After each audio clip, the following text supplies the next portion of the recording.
ones, okay? Don't just give me the easy ones, including the young people. Give me the hard ones. I see a Republican Party that has become lazy, actually. And I don't just mean lazy in the get-out-the-vote operation sense of lazy. I mean lazy in defining what we even stand for. The other side is good at this. Say what you will about them. They'll offer a vision. Race, gender, sexuality, climate. And the Republican Party, what we've been doing for a long time now is we're sitting around complaining about that other side's vision, but without offering a vision of our own. What do we stand for? Individual, family, nation, God. That beats race, gender, sexuality, and climate if we have the courage to actually stand for something. That's what I want to see us do. Level up as a party. My generation, I'm 33 years old. I'm the youngest person ever to run. I'm 38 years old. I'm the youngest person ever to run for U.S. president as a Republican. I was going to say Thomas Jefferson was 33 years old when he wrote the Declaration of Independence. And there's a reason why these revolutions, these revivals are led by the next generation. I think it's going to take somebody with fresh legs coming in from the outside who isn't captured by the corruption of broken politics. Every politician, it's true, dances to the tune of their biggest donor. But in my case, that biggest donor is me. I think it's going to take somebody coming in from the outside with fresh legs from the next generation to reach and lead the new generation of Americans. That's why I'm in this race. That's my job. Let's make those basic attributes of our country: faith, family, patriotism, hard work. Let's make those things cool again in this country. I think we can, and with your help, we're going to do it. My friend Maddie introduced me. I think we're going to win the Iowa caucus. We're going to deliver a shock on January 15th because many of our supporters, it sounds like many of you in this room, haven't been to an Iowa caucus before. That's a good thing. If we send that shock to the system, we will revive who we are as a country. That's why I'm in this race. Yes, I'm in for America first. But to put America first, we have to rediscover what this country is. That's what I'm in this race to do. So with that, I don't want to give you a speech. I want to hear from you. Tell me what's on your mind. Give me the hard ones. If I can sit across the table from Xi Jinping, I want to sit across the table from our own voters. What are you going to do about the swamp? Yeah. You see what it did to Trump. You see where he's at. He's in prison.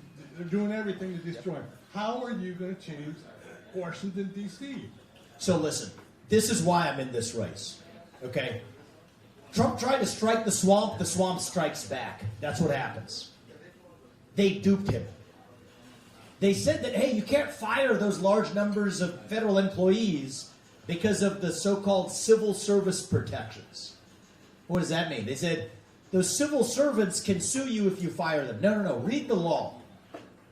Those civil service protections only apply for individual firings. They do not apply to mass layoffs, and mass firings are what I'm bringing to the D.C. bureaucracy. Here's the dirty little secret of American politics. The people who we elect to run the government, they are no longer even the ones who actually run the government. It's the shadow government in Washington, D.C. and those three-letter agencies. So in my first term, we're going to have a 75% reduction in the number of federal bureaucrats. That's how you drain the swamp. You can't just tinker around the edges. You got to get in there and shut down government agencies. Trump told him, hey, go reform the Department of Education with Betsy DeVos. It doesn't work. You have to get in there and shut it down. Replacing James Comey at the top of the FBI doesn't work.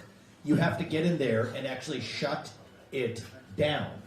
Take the 15,000 agents on the front lines, move them to the U.S. Marshals, which hasn't been corrupted in the same way, or the DEA. So in many ways, the way I look at it is this. I give Trump a lot of credit. He's an outsider like me. He did what he could do. He rolled over the log, and we saw what crawled out of that swamp. I'm bringing the pesticide. That's what it's going to take. And this is the most important question probably, is what's the difference? It's going to take somebody who, yes, has sharp elbows. is willing to break some glass when necessary. You guys, if you've been watching the debates, anybody watch the debates? A few of you? Well, I'll do that on the debate stage. I'm bringing that to Washington, D.C. But it's going to, and Trump brings that too. But it's going to take an outsider who also understands the law and the Constitution of this country. And I'm not going to be duped. I'm going to see this through. We'll take it to the Supreme Court. We'll win 6-3. The current Supreme Court agrees with what I just told you. Day one in office. I mean, it's got to be something extreme like this. If you have an odd social security number, you're out. If you have an even number, you're in. On day two, that federal bureaucracy is going to be half of its size. The sun will still rise in the east and set in the west. It's going to take a president who's not playing with a chisel. You got to bring a chainsaw on day one and then bring the chisel after that. That's what it's going to take. I've taken on bureaucracies my entire life and won. My parents came to this country with no money to pursue opportunity. In a single generation, I have founded multiple multi-billion-dollar companies, taken on the bureaucracy of broken big pharma, taken on the bureaucracy of the ESG cartel, building the competitor to BlackRock, pushing back against the ESG movement, for those of you who know what that is. I've been taking on my bureaucracies my entire career, and we win. Now we're taking on the biggest bureaucracy of all in the federal government. So thank you, sir. It's a great question. It's the right one to ask. There's nobody in this country that has a better understanding and ability to actually shut down the deep state. If we do that, the rest of our challenges become easier. Thank you, man. I appreciate it. Go here, and then we'll go here. Yes, you say you're going to declare independence from China Yes. on day one. I was a resident. I lived there 3 years, saw how they stole us blind. What will you do about that? I mean, what will you put some teeth in that and maybe even use the WTO to go after their violation of intellectual property and that type of thing? Well, it's a great point. You've lived there, you know this. So I've actually spent a decent amount of time in China. I was an exchange student there for 2 of my springs, one in Beijing, one of the other was in Hong Kong, actually. And then I actually have, in my first business, done business in China. The first business I started, and you see how bad that is. I got the hell out of there, and when I started my next business, Strive, we made a day one commitment that we would never do business in China. And so it takes a president who understands this deeply on what they're doing. Right? They're using our own rules back against us. So as it relates to the WTO, my plan is to kick them out of the WTO. Right? We're the biggest funders of the WTO. Kick them out because they're not playing by the same set of rules. My conversation with Xi Jinping is a very different one than the one that Joe Biden just had with the Chinese flags lining San Francisco. Here's my conversation. You will not buy land in this country. You will not donate to universities in this country. You will not use our companies as your pawns. And we will not let U.S. businesses expand into the Chinese market until China is playing by the same set of rules. No IP theft. No data theft. No turning companies into lobbying machines in the U.S. That's something they're doing as well. And you know what? China's in a weaker spot than we are right now. We have to open our eyes to see it. If we do that, Xi Jinping's going to have to fold. And if he doesn't, fine, I'm ready to cut the cord. We depend on them for our pharmaceuticals. We depend on them for our electronics, the phones in our pockets, the shoes on our feet. Even our own military equipment, the F-35 jets that we make in this country, depend on China to provide the parts. They don't depend on us for their military, but we depend on them for ours? No, that ends on my watch. They don't depend on us for their pharmaceuticals, but we depend on them for ours? No, that ends on my watch. And one thing that's actually really important, I'm the only presidential candidate that's made a hard commitment on this, but we have to keep it. We will hold them accountable for unleashing hell on the world with the COVID-19 pandemic, a man-made virus in a lab. If we don't do that using every financial lever we have available, we can actually expect even worse in the future. That's my rule. If you hit us back, we hit you back 10 times harder. That's got to be how we stand up with the spine.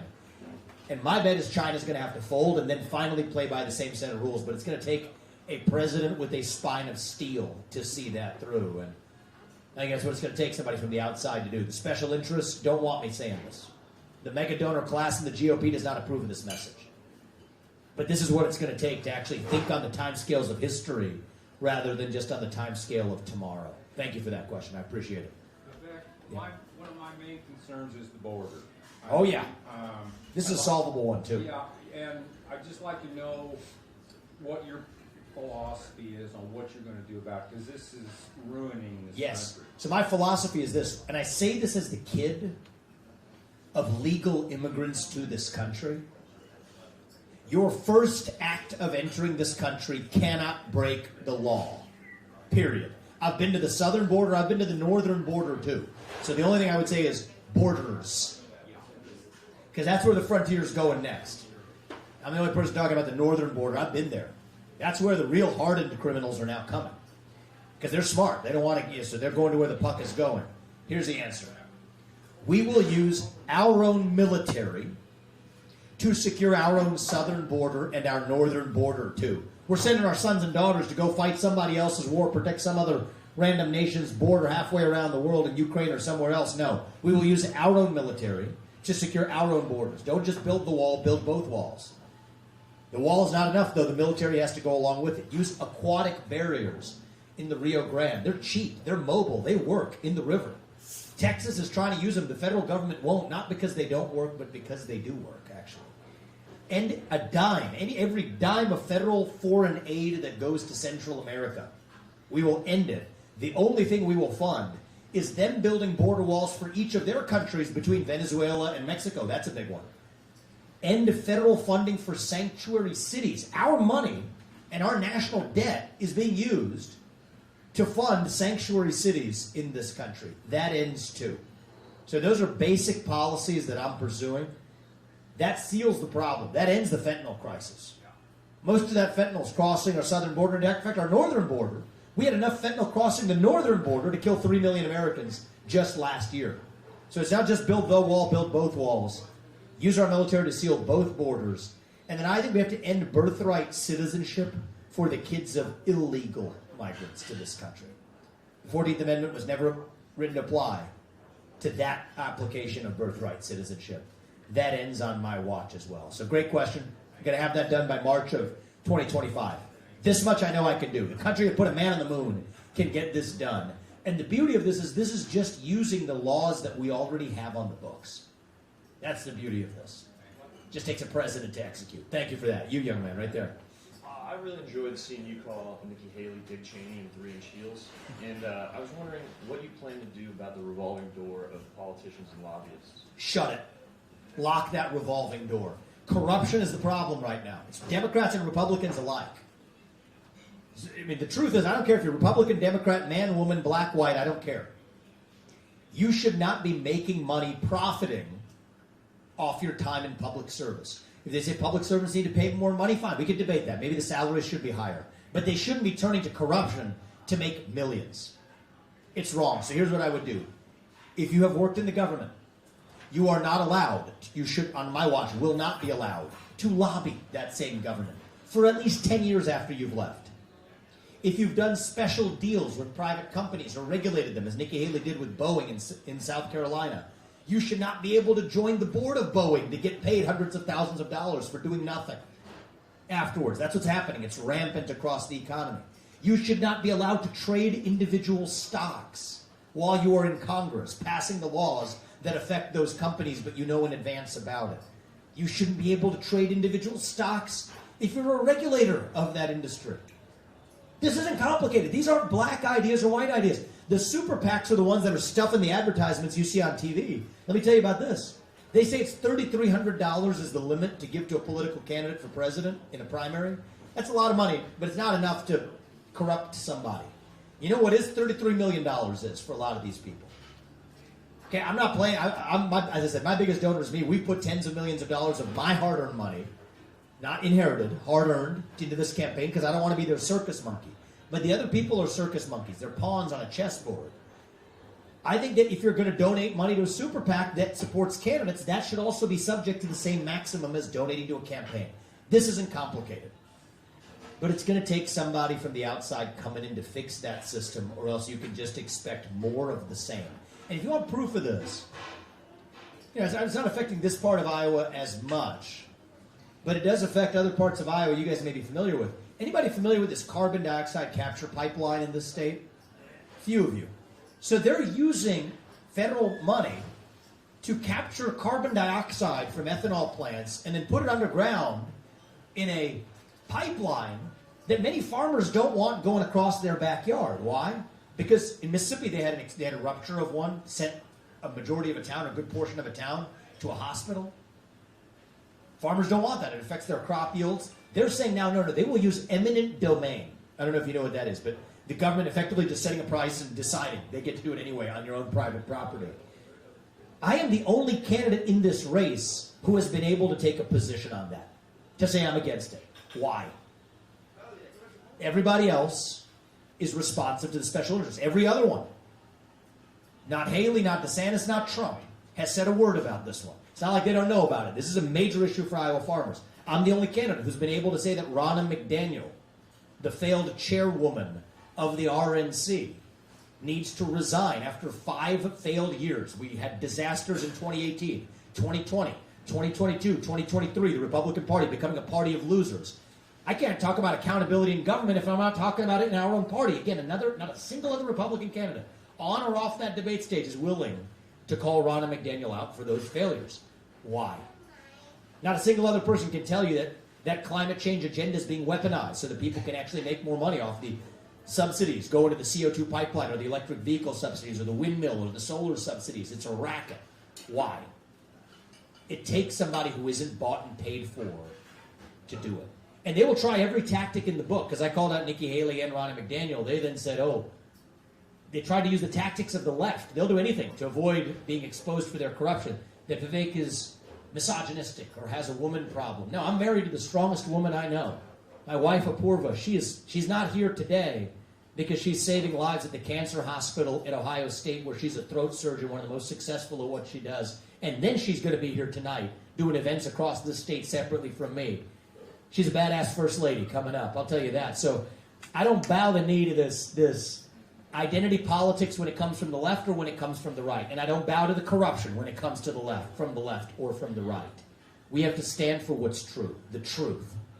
Speak the truth, not just when it's easy, but when it's hard. Not just to the Democrats on the other side. We have to speak the truth to our own side in this Republican Party. So I appreciate that question, young man. How old are you, if you don't mind me asking? 21. We're doing this for your generation, man. You do your part. I'm going to make sure that you're not sent to fight in World War III with somebody else's gun over your shoulder and $200,000 in national debt hanging over your head. That's what's hanging over your head right now. I would appreciate it. Yeah, it's my job to make sure of it. So thank you, brother. I appreciate it. Yeah, please. Do you have any answer or new ideas on how to combat the environmental crisis? Yeah, let's start clean air and clean water. That's what we're missing in this guy. I've traveled to Flint, Michigan, for example, and I don't know if you're... Actually, how old are you, if you don't mind me asking? You're 18. You can vote. That's good. And the most important vote you'll cast is this Iowa caucus, because when you show up at the Iowa caucus, it's like the equivalent of 1 million people, actually, in terms of the impact that it has on selecting the president, because Iowa goes first. So just remember that. We're not focusing enough on clean air and clean water. All the climate boondoggles, a lot of people making money off of that. But actually, I'll just give you an example. Since you asked the question, I'll get specific. Electric cars weigh more than normal cars because of the batteries.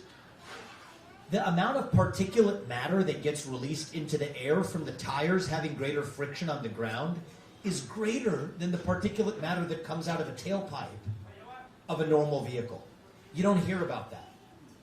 That affects actually the quality of the air we breathe in. That's what we need to be focusing on. Here's another one, that carbon dioxide capture pipeline.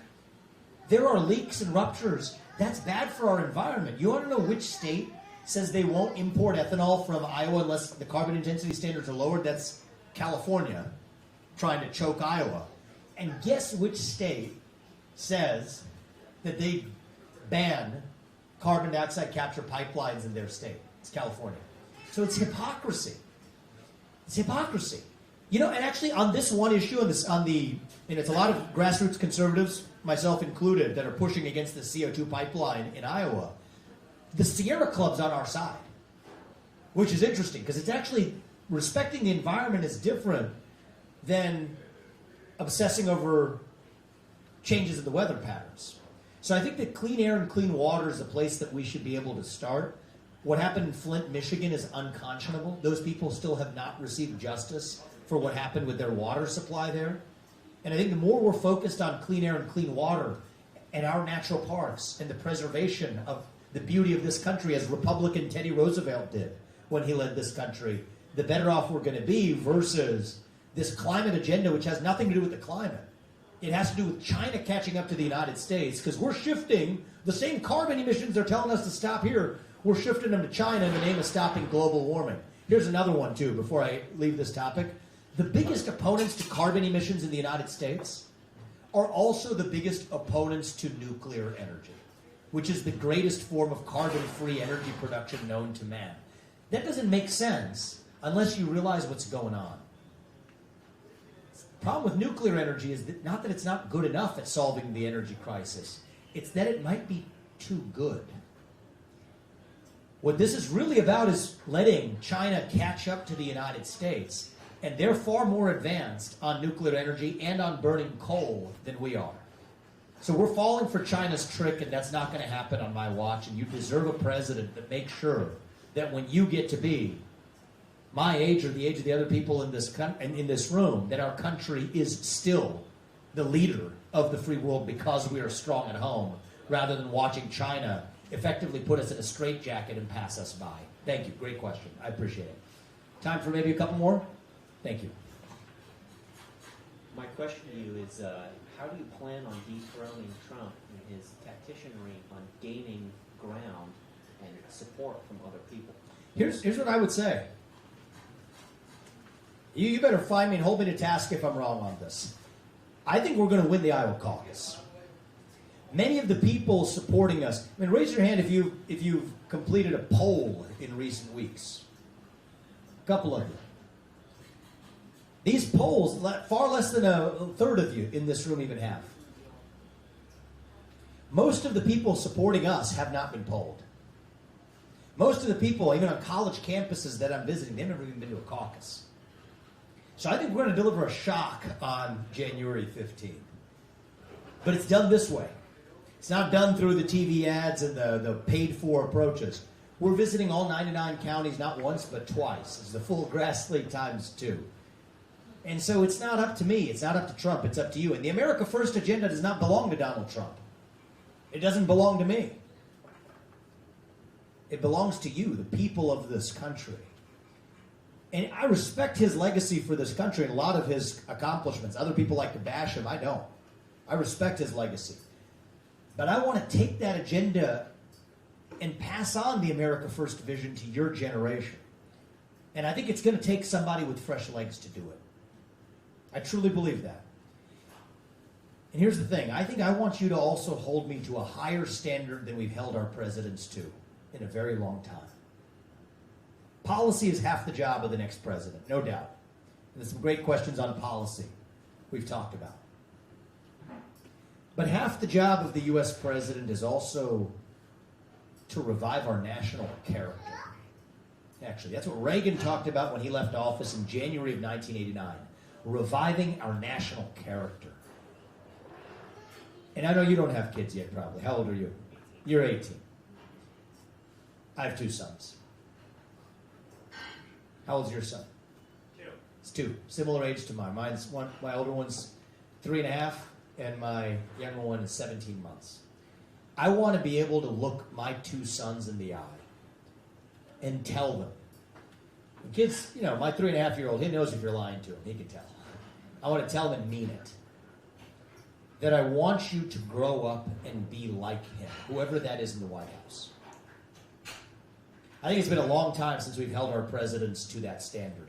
That is the standard I want you to hold me to, and my wife Apurva to. That is a high standard. That's the standard we hold ourselves to. And I think that's what it's going to take to get this country back. And I think people in this state, you're not blind.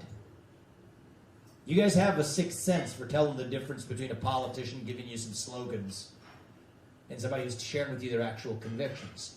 I think you can also tell the difference between somebody who you're going to look your kids in the eye and say, I want you to grow up and be like him, versus somebody who says, I like their policies, but maybe I wouldn't say that to my kids.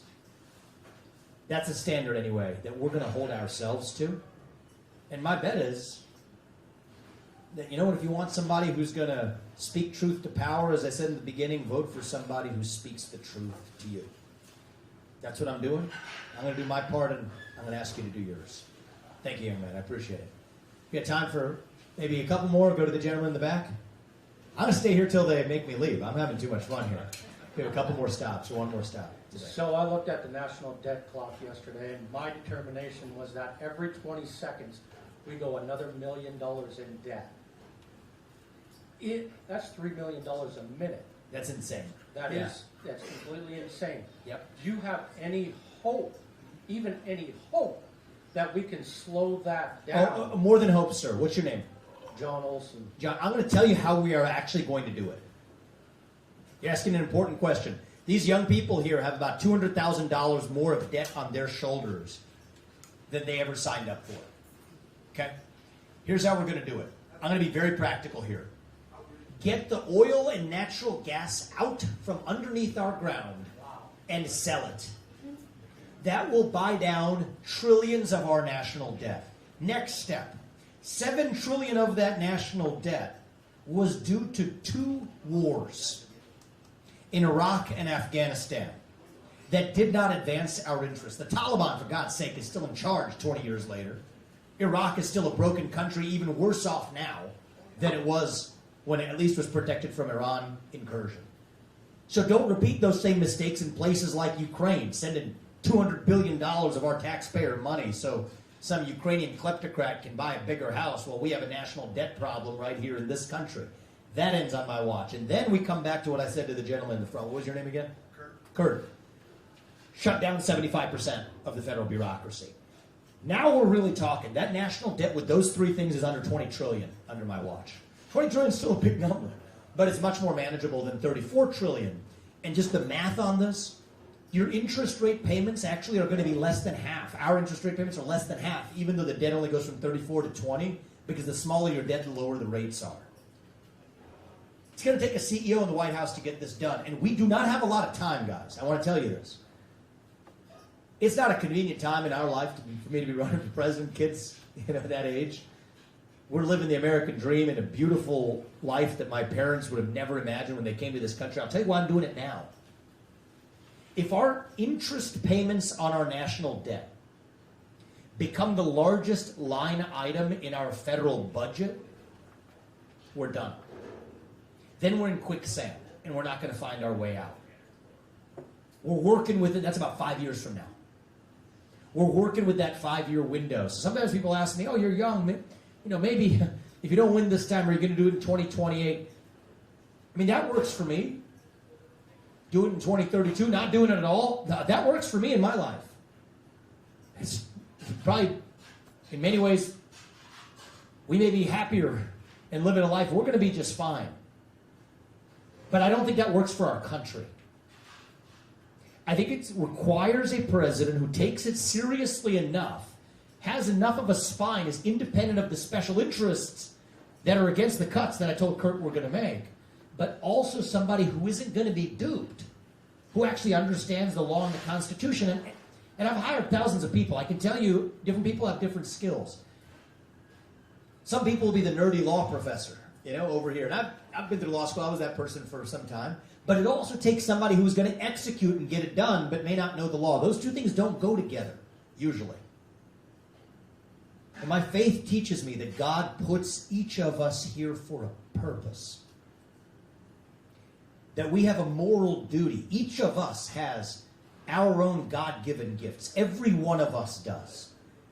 And I think it's our job to look ourselves in the mirror and ask, how do I use the gifts that God has given me to achieve the maximum positive impact I can have in the short time I have been given on this earth? And I did this last year. After our second son, we brought him into this world.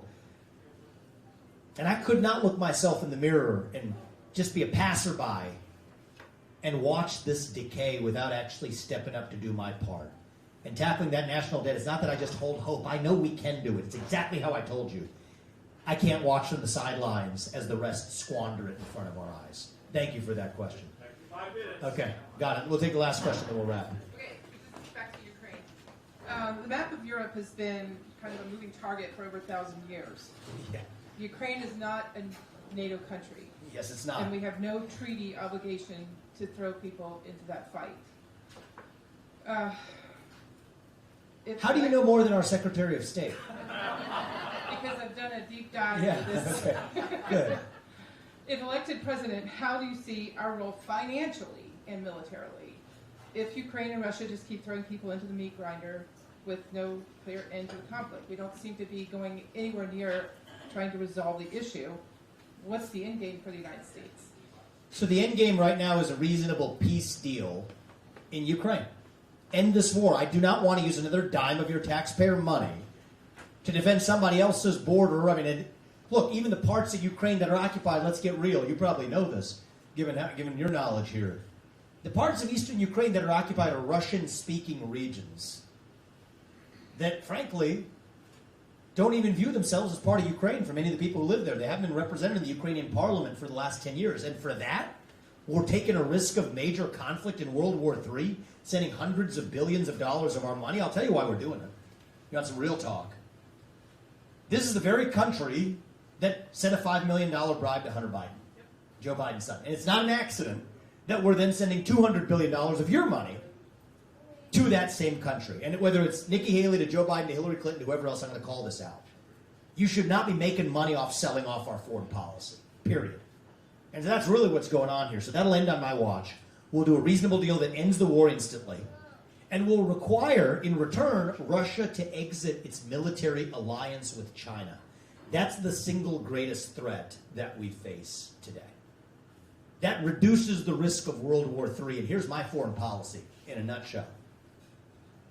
Stay out of World War III. Declare economic independence from communist China. And then do something really radical that the foreign policy establishment in both parties hasn't done for a very long time. Secure our own homeland right here in the United States. Protect our own borders. Cyber defenses, missile defenses. Protecting ourselves against attacks on our own soil. That's what I'm going to do. And so, I'll say this in closing. I'm doing things differently than normal presidential candidates in a lot of ways. We're talking to high school students, college students, reaching the next generation, trying to reach them via social media and otherwise, even though other candidates criticize me for doing that. We can't hide from the next generation. We have to step up and lead a generation that is lost. I've seen Jake Paul actually fighting a tape of his fight. I'm going to be actually at his fight tonight because he invited me to go there. You guys, for those of you who are into that, I'm going to be sitting ringside for that tonight. Is it because we'll have fun with it? I mean, it's not my main hobby, but I want to reach people who we're not reaching normally. To say that America First includes all Americans, not a bunch of Ukrainian corrupt kleptocrat bureaucrats, but America First includes all Americans here at home. And if we have a leader now who stands for who we are, then I don't think we have to be that nation in decline. I don't think we have to be ancient Rome. That's what I believe. I can't leave you hanging now. You tell me. Well, our country is so divided, and our Republican Party is so divided. How are you going to be able to get it together? That's a great question to close on. And what's your name? What's your name, ma'am? Diana. It's a great question. I'll close on this. I care deeply about national unity. Here's how we're going to do it.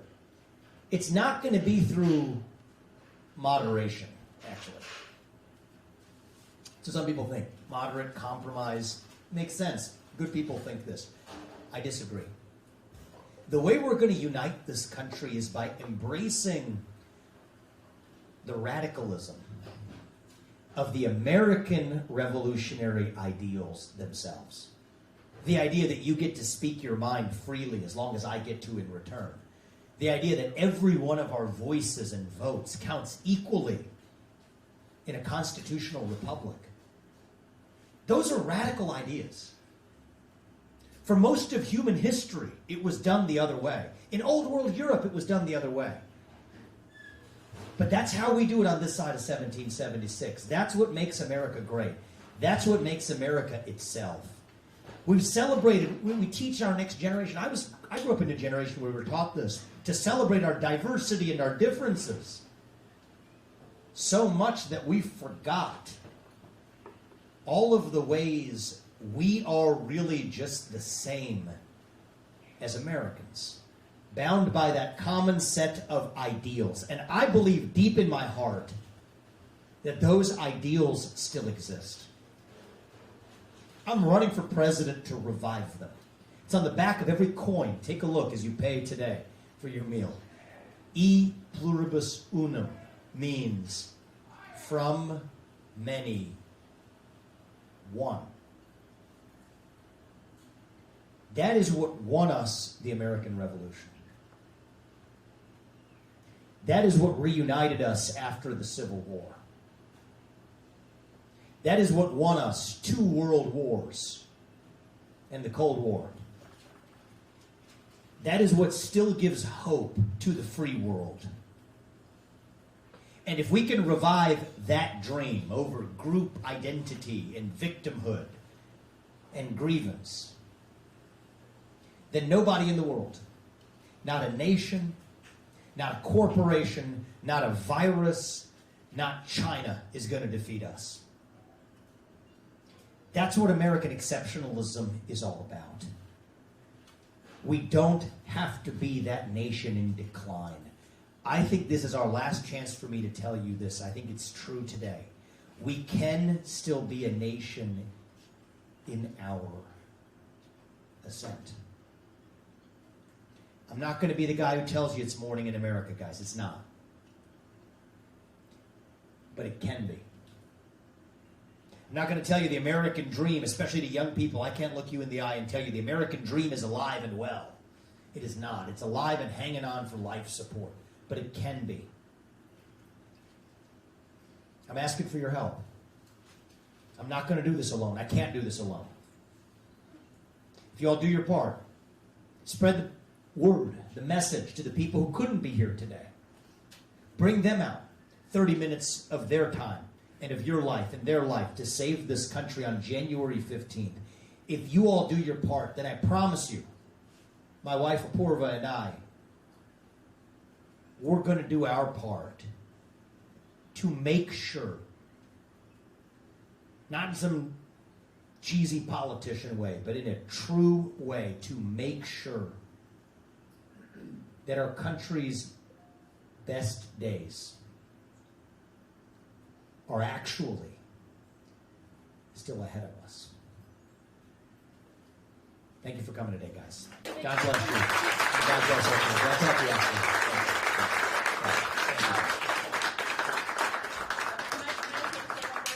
Yeah, sure. Okay. Can I vote? I mentioned before my ex-husband, Jennifer Bastrin, is a senior VP. Yes. Yeah. But I believe that you are actually being targeted as well, currently, with this Black Ops Targeted Individual Program. My ex-husband, Jennifer Bastrin, is senior VP of the Government Targeted Individual Torture Program, aka Slow Kill Program. He and FBI criminals already put, I'm convinced, have already put you, your wife, your kids, relatives in this torture program. Security personnel cannot protect you from this. In fact, part and parcel of this torture program is that security and oftentimes many employees are received and paid to work for alphabet agencies to sabotage you using falsified video, audio, and covert non-disclosure. I'll ask you for one thing. Yeah. Do you believe in God? Yes, I do. Can you pray for our family? Yes, I will. Yes, I will. That's the ultimate protection. I believe is God, and so I'll ask you to pray for our family. How can I sign up? Can I sign up to be an advisor for this Black Ops program? If you could sign up to help in the near term to win this election, and yes, I'm going to help us advise everything that you guys. Appreciate you guys. Sign up. Okay. Thank you. Yes, I'm against NDA, and if FISA 702, that ends on my watch. I mean, that's unconstitutional. Yeah. Thank you so much. Thank you. Thank you. Thank you. I appreciate it. Great, smart question. You know more than the people in our foreign policy establishment. What's your name? Brenna. Nice to meet you. I mean, even the fact that many people, like, NATO's not a treaty ally. I mean, Ukraine's not a NATO treaty ally. Basic points. So, thank you. Exactly. Hey, what's your name, man? Scott. Thank you for being here. looks pretty good too. Enjoy your meal. Spread the message of this community for us, guys. Thank you. Hey, thank you, sir. Thank It's my job to make sure this generation does. He's really into politics. I appreciate it, brother. He's really into the picture. Thank you, sir. Doing it for your generation, man. Thank you. I appreciate it. Thank you, guys. Thank you for coming out. Yes. Shayla. Oliver. Hey, Oliver. How you doing, Oliver? Good to see you. Fist bump? Oh, yeah, let's do it. High five. Oh, I would love that. Okay, that's good. That's a good one. High five and fist bump. I'm pretty happy with that. Well, my son's about his age is named Arjun. Hopefully, they're going to do it for their generation, and their best case can still be ahead of us, too. Yeah. Promise you that. Come out to the caucus. Our generation often doesn't. Yep. Change that. Have you been out there before? I have been. You have? Okay, Yep. well, thank you. Thank you Yes. for being here today. Yeah, thank you for being here. Yeah, Oliver, it's nice meeting you. See ya. We'll see you later. It's good to social. Thank you. Hey, good to meet you. Yeah, just take a picture. Yeah. Can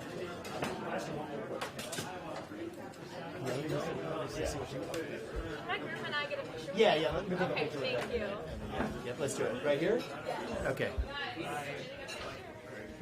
Picture of you guys. Just stand here. Come on. Okay, we can just take it over the table.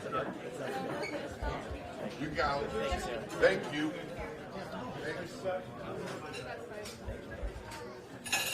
How are you? I love the shirt. Yeah, good to see you, man. Good to see you back. I'll get one for mine. Sure. Thanks, sir. You all 18 mostly? Yeah. Even if you're 17, you can vote in the caucus if you turn 18 before November. So come on out and bring all your classmates out too. All of you guys. Big guy here. Okay. Good to see you guys. Yeah, thank you. Thank you, ladies. I appreciate it. Thank you. Good to see you, man. Yeah, of course. Thank you guys so much for coming today.